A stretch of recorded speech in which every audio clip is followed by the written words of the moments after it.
Assalamualaikum warahmatullahi wabarakatuh. Salam sejahtera bagi kita semua. Pada kesempatan kali ini saya akan mempresentasikan materi tentang optik.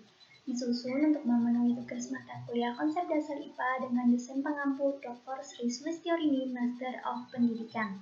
Sebelumnya, perkenalkan nama saya Melati Uyan Nurhmasari dengan NIM 14014211170. Pengertian optik.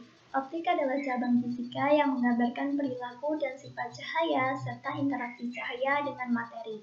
Optik dijelaskan dan ditandai dengan fenomena optik. Kata optik berasal dari bahasa Latin optik yang berarti tampilan. Optik secara umum dapat dianggap sebagai bagian dari elektromagnetan. Pemantulan cahaya. Pemantulan cahaya atau refleksi adalah perubahan arah rambat cahaya ke arah sisi medium asalnya setelah menumbuk antar muka dua medium. Pemantulan cahaya terbagi menjadi dua tipe, yaitu specular reflection dan diffuse reflection. Specular reflection atau pemantulan teratur terjadi apabila seberkas cahaya sejajar mengenai permukaan bidang datar yang rata, maka berkas cahaya yang jatuh pada berbagai titik sudut memiliki sudut datang yang sama, karena arah garis normal semuanya sama, dan semua berkas cahaya tersebut dipantulkan dengan sudut yang sama. Selanjutnya adalah diffuse reflection atau pemantulan baur. Terjadi apabila seberkas cahaya mengenai permukaan benda yang tidak rata atau berleku-leku, maka cahaya tersebut akan dipantulkan secara tidak beraturan ke segala arah. Pembiasan cahaya. Pembiasan cahaya adalah pembelokan cahaya ketika berkas cahaya melewati bidang batas dua medium yang berbeda indeks biasnya. Arah pembiasan cahaya dibedakan menjadi dua. Yang pertama, mendekati garis normal. Cahaya akan dibiaskan mendekati garis normal jika cahaya merambat dari medium optik kurang rapat ke medium optik lebih rapat. Contohnya seperti pada gambar di samping, yaitu cahaya merambat dari udara ke dalam air. Selanjutnya yang kedua, menjauhi garis normal. Cahaya dibiaskan menjauhi garis normal jika cahaya merambat dari medium optik lebih rapat ke medium optik kurang rapat. Contohnya adalah seperti pada gambar di samping, yaitu cahaya merambat dari dalam air ke udara atau dari kaca ke udara. Alat-alat optik. Yang pertama, mata.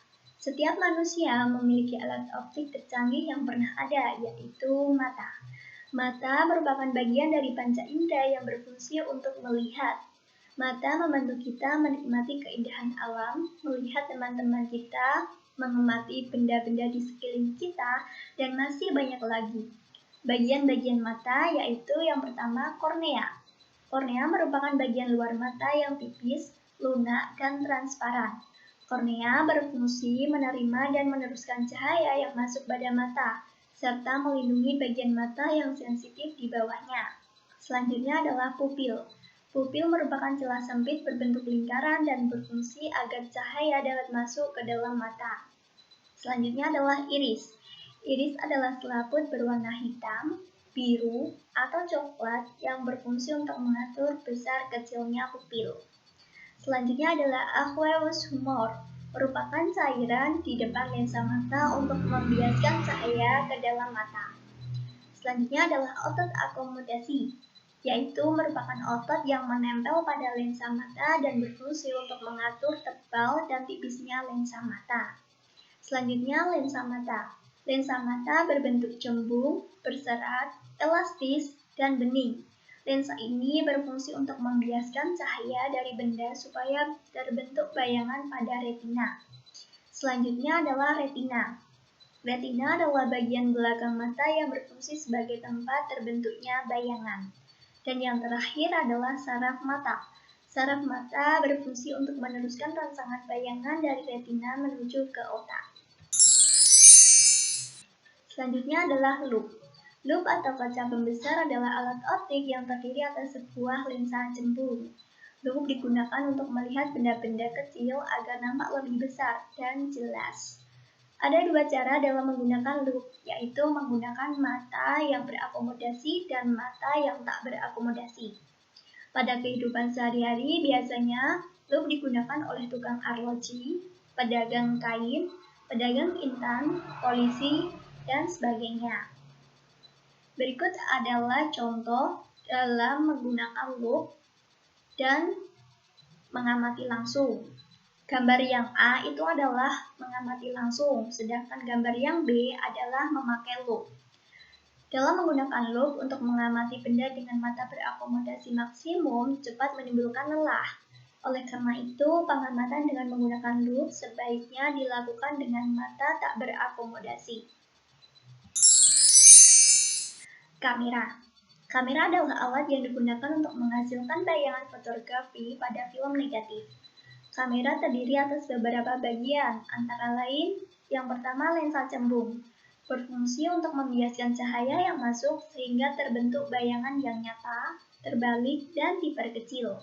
Yang kedua, diafragma, adalah lubang kecil yang dapat diatur lebarnya dan berfungsi untuk mengatur banyaknya cahaya yang masuk melalui lensa. Dan yang ketiga, apertur, berfungsi untuk mengatur besar kecilnya diafragma.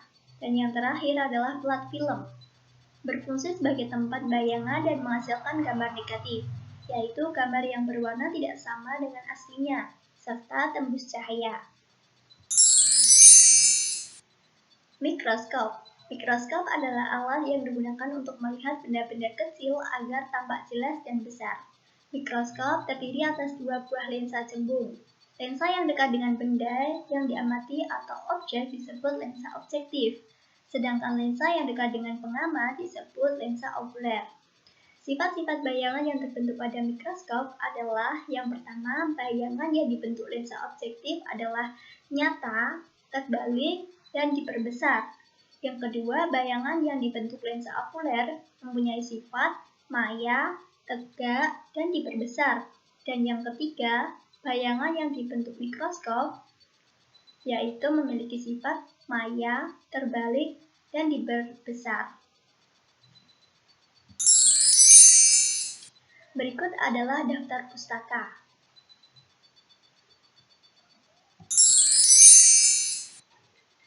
Sekian materi yang dapat saya sampaikan. Apabila ada salah kata mohon dimaafkan.